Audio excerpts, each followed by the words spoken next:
여러분들 때로는 주변에 있는 집사님, 권사님 서로를 향해서 우리 식사 한번 합시다 그럽니다. 그렇죠? 또는 차 한잔 하십시다 뭐 이런 이야기를 합니다. 우리에게 밥 한 끼가 중요한 건 아니고 차 한 잔이, 커피 한 잔이 중요한 건 아니죠. 식사 한 끼 하자, 우리 차 한 잔 마시자. 중요한 건 뭡니까? 거기에 사랑의 교제입니다. 그렇죠? 사랑의 교제 나누자 뭐 이것이죠. 예수님 오늘 제자들과 더불어서 이 땅에서 마지막 만찬 식사 자리를 만드셨습니다. 마지막입니다. 이 땅에서는. 그런데 그 식사가 무슨 식사인가 하면은 유월절 식사예요. 유월절 식사. 유월절이라고 하는 건 우리 잘 알고 있듯이 이스라엘 백성들이 애굽의 노예 생활을 할 때에, 압제를 당할 때에 하나님께서 그들의 신음 소리를 들으시고 그들을 모세를 통해서 구출해내고 해방시키는 날이 바로 유월절이고, 그날을 기념하는 절기가 바로 유월절 절기입니다. 유대인들에게 굉장히, 우리나라로 본다면 8.15 해방일처럼 그런 감격스러운 날인 거죠. 근데 이 감격스러운 날 일주일 동안 절기를 지키는데요, 일주일 동안 절기를 지키면서 그들이 저녁이 되어지면 온 가족이 함께 모여서 식사를 하게 되어집니다. 그것이 유월절 식사입니다. 이때에 그들이 먹는 음식이 무엇인가 하면 쓴 나물, 맛있는 고소한 나물이 아니고 쓴 나물입니다. 애굽의 압제의 삶을 표현해주고 광야의 삶을, 쓰디쓴 인생길을 표현해주는 쓴 나물을 먹고, 양고기, 그때에 양을 잡아가지고 문설주와 임방에 바르고 그 양의 피를 보고 하나님께서 저주를, 죽음의 사자를 넘어가게 하셨던 패스오브, 유월절 양인 거죠. 그 양고기를 먹고, 그리고 빵을 먹는데, 떡을 먹는데 누룩이 들어가지 않는 빵. 우리 연세 드신 분들은 집에서 다 예전에 뭐 이 빵을 만들어 보셨으니까 저도 많이 먹었거든요. 이스트가 안 들어가면 진짜 맛 없습니다. 맛 없는 그 빵을, 누룩 없는 빵을 먹고 그 다음에 이제 포도주를 마시게 되어집니다. 이렇게 쓴 나물, 양고기, 누룩 없는 빵, 포도주를 먹으면서 그들은 자녀들에게, 손자, 손녀들에게 이야기를 들려주는데, 무슨 이야기를 들려주는가 하면은 유월절 스토리를 들려줍니다. 그때에 우리 조상들이 애굽의 압제를 받고 그렇게 힘겨운 삶을 살았단다. 그런데 하나님께서 문설주와 임방에 발랐던 그 어린 양의 피를 보고 죽음의 사자가 다 넘어갔고 애굽 사람들은, 장자들은 다 죽였단다. 그런데 우리는 하나님의 은혜로 살아나게 되어졌고, 그리고 하나님께서 모세를 통해서 우리를 광야길 거쳐서 이렇게 해방을 시켜주었다. 유월절 스토리를 자녀들에게, 손자, 손녀들에게 들려주는 거죠. 그러면서 그 이야기를 듣는 손자, 손녀들은 유대인의, 히브리인의 정체성을 가지게 되어집니다. 우리는 하나님의 백성이다. 이런 은혜와 이런 사랑을 받은 하나님의 특별한 민족이다. 이런 정체성을, 자부심을 가지고 살아가게 되어지는, 그래서 그런 자리가 바로 유월절 식사 자리입니다. 예수님은 이 땅에서 이제 제자들과 마지막으로 이 유월절 식사를 하게 되어집니다. 그런데 이 유월절 식사는 예수님에게는 특별한 의미가 있을 겁니다. 3년 동안 함께 했던, 동거동락했던 제자들과 이제는 작별의 시간, 이별의 식탁이 되어집니다. 그러나 이것은 더 이상의 의미가 있는데, 그것은 무엇인가 하면 이 자리는 새로운 언약을 체결하는 그런 식탁의 자리이다라고 하는, 새 언약 체결식이 이루어지는 장소이다라고 하는 측면에서 특별한 의미를 가지고 있는 이 유월절 식사를 제자들과 함께 먹는데, 새 언약의 뜻과 잔을 한번 보십시다. 우리 다 알고 있는 상식적인 말씀입니다만 다시 한번 점검하고 가겠습니다. 22절 말씀입니다. 같이 읽겠습니다. 시작.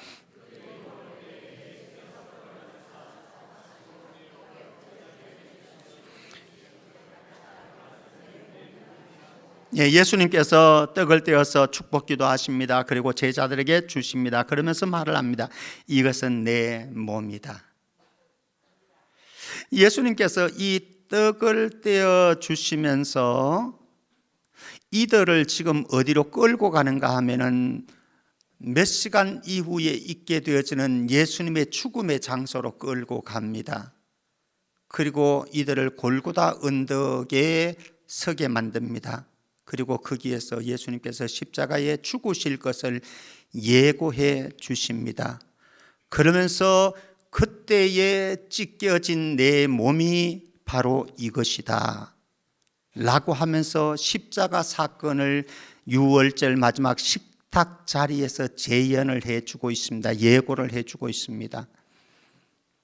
예수님께서 이 세상을 오실 때에 이렇게 예수님은 자기 정체성을 말씀합니다. 요한복음 6장 55절 말씀 보면은 내 살은 참된 양식이요 내 피는 참된 음료로다.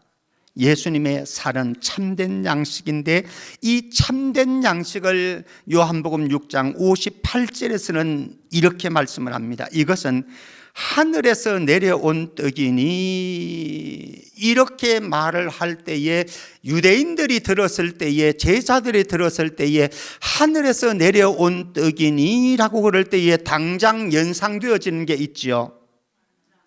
만나. 광야길 거닐 때에 하나님께서 신비로운 양식을 주셨는데 하늘에서 내려오는, 눈같이 내리는 그 만나, 그들은 기적 같은 하늘 양식으로 광야 여정길을 걸었거든요. 그 광야에서 먹었던, 조상들이 먹었던 만나를 이들은 연상을 적시했을 것입니다. 그러면서 이렇게 말씀을 합니다. 58절 계속해서 보면 이것은 하늘에서 내려온 떡인데 조상들이 먹고도 죽은 그것 무엇입니까? 만나. 그것과는 다르다. 그들이, 우리의 조상들이 하늘에서 내려온 떡인 이 만나를 먹었지만 그들은 모두 죽었다. 그런데 내가 하늘에서 내려온 양식으로 너희들에게 주는 이 떡은 차원이 다르다. 이것은 이 떡을 먹는 자는 어떻게 된다고요? 영원히 죽지 아니하고 영원히 살 것이다. 그래서 영생을 주는 생명의 떡으로 내가 왔다. 근데 영생을 주는 생명의 떡이 잠시 후 얼마 있지 않으면 십자가에서 내가 죽게 되어지는 그 사건 속에 재현되어지는데, 너희들은 지금 이 떡을 먹으면서 십자가 위에서 찢겨지는 내 살을, 내 몸을 먹는 것이다 라고 하면서 제자들에게 주고 있습니다.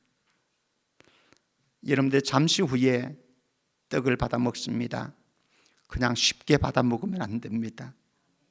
자, 그 다음에 잔에 대한 이야기를 합니다. 23절 24절 말씀 봅니다. 또 잔을 가지사 감사기도 하시고 그들에게 주십니다. 다 이를 받아 마셨습니다.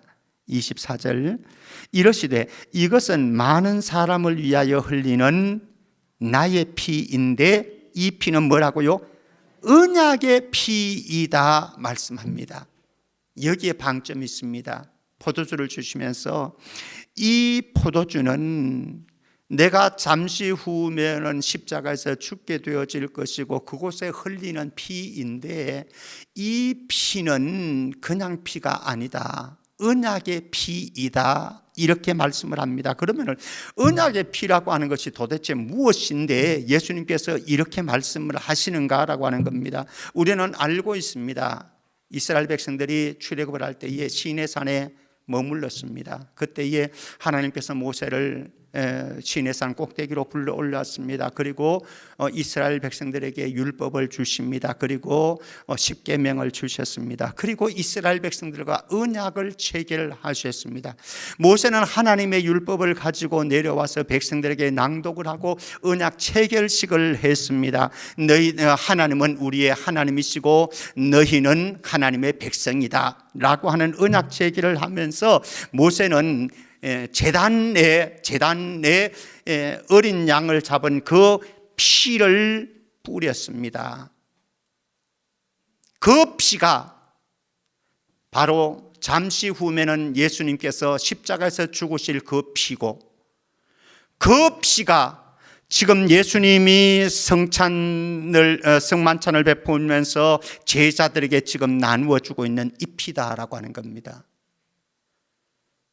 그러니까 예수님이 지금 떡을 떼어주는, 조금 있다가 제가 예수님이 나누어 주시는 포도주, 그리고 제가 조금 있다가 여러분들에게 떼어주는 이 포도주는요, 결국 예수님께서 골고다 언덕에서 그의 몸에서 흘러나오게 만드는 피이고, 이 피는 새 언약을 맺으시는 이스라엘 백성들과, 그리고 하나님이 시내산에서 언약을 맺었는데, 언약 체계를 했는데, 이 십자가의 피를 통해 가지고 우리는 새 언약을 체계를 하는 것이고, 그리고 새 언약이 체결되어졌기 때문에 우리는 이제는 새 언약 백성으로서의 삶을 살아가게 되어지는 거예요.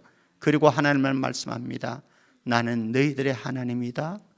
너희들은 내 백성이다. 내가 너희들을 책임진다. 이게 성찬의 의미입니다. 예수님께서 하신 성찬의 의미이고 우리가 하는 성찬의 의미입니다. 그런데 이 성찬에 참여하는 사람, 우리가 이제 성찬에 참여하지 않습니까? 성찬에 참여하면서 우리가 꼭 기억해야 될 세 가지 사실. 첫 번째, 로마서 3장 24절입니다. 우리 같이 읽습니다. 시작.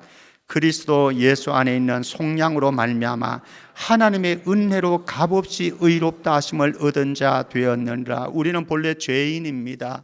우리의 죄를 그 무엇으로도 강력한 세제를 가지고 와서 어떤 한다고 할지라도 그 죄는 없어지지 않습니다. 그리고 우리는 죄의 형벌을 받아야 합니다마는 예수님께서 십자가에서 흘리신 그 보혈로 우리의 모든 죄를 다 씻으시고 우리를 죄인이 아니라 이제는 의인으로 만들어 주셨습니다. 그러므로 이 성찬식에 참여할 때에 우리 모두 죄 씻음 받은 그 은총을, 사랑을 생각하면서 감사함으로 성찬식에 참여할 수 있기를 축복합니다. 두 번째, 요한복음 6장 56절 말씀 같이 읽습니다. 요한복음 6장 56절 같이요. 시작.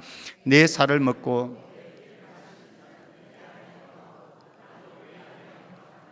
예수님께서 떡을 떼어 주십니다.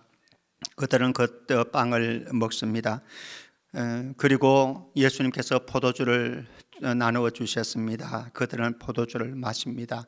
그럴 때에 조금 있으면 잠시 후에 제가 여러분들에게 떡을 나누어 주실 겁니다. 여러분들은 먹을 것입니다.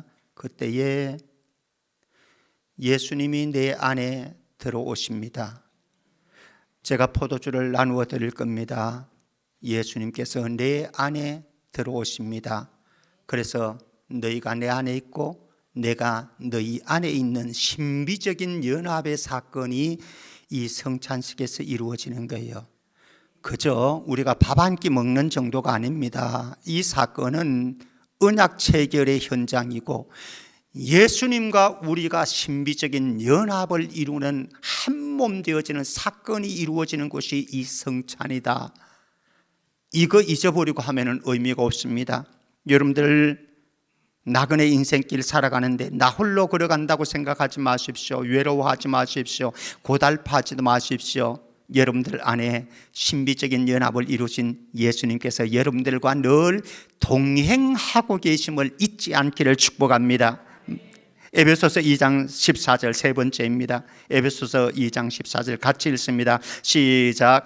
그는 우리의 화평이신지라 둘로 하나를 만드사 원수된 것 곧 중간에 막힌 담을 자기 육체로 허하셨습니다. 예수님께서 십자가에 죽으심으로 하나님과 죄인들이 막힌 담, 죄의 담을 허물어 주셔서 이제는 화평을 이루게 되어졌고 서로 악수할 수 없고 얼굴 볼 수 없는, 어울릴 수 없는 유대인과 이방인들이 이제는 마주 얼굴을 볼 수 있고 손을 내밀 수 있고 화목을 이룰 수가 있게 되었었습니다. 십자가의 사건을 통해서 막힌 담이 허물어졌습니다. 사실은 오늘 가장 좋은 성찬식은 이따만한 떡 두고 우리가 한 떡에서 떼어 먹는 게 가장 좋은 성찬이고, 이따마는 주전자 갖다 놓고 여기에서 하나에서 떼어서 잔을 나누어서 먹는 것이 최고의 성찬이기는 합니다만, 이게 하나다라고 하는 거예요. 하나. 예수 안에 우리가 성찬을 하는데요, 우리가 한 가족임을 잊지 말아야 합니다.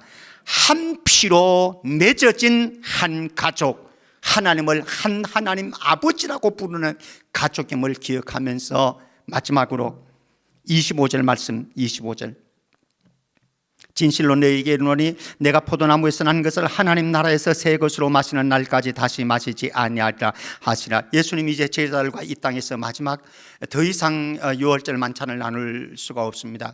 그런데 우리가 생각해 보면요, 우리도 아직 남아있는 성찬식이 있습니다. 그 성찬식은 무엇인가 하면은 저 새하늘과 새 땅에서 이루어질 어린 양 혼인잔치, 그 성찬식이 우리에게 식탁 교제가 남아 있습니다.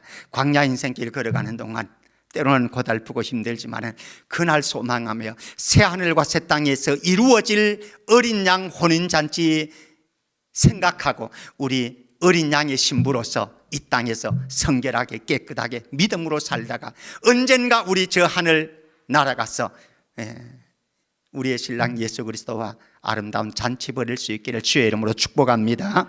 우리 함께 성찬 예식 거행하도록 하겠습니다.